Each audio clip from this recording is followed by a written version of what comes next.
Écrit sur le désert qui marche, sur la forêt que l'on abat, écrit sur chaque coup de hache, sur chaque oiseau que l'on... Il y a quelque chose qui me dit que tu lances pas de disque à moins d'avoir quelque chose à dire. C'est un geste de volonté quand tu dis que tu veux écrire, mais il y a toujours quelque chose d'inattendu qui remonte à la surface. Bachelard disait, c'est le murmure de l'inconscient, l'écriture.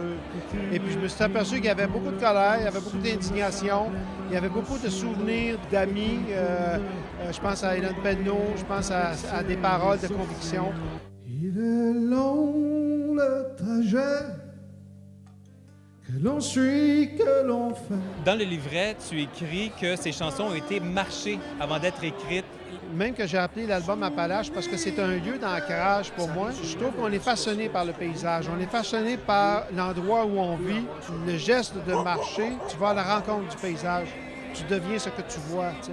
Déjà, les musiques sont en gestation par l'action. Qu'il est long le trajet que l'on suit, que l'on fait.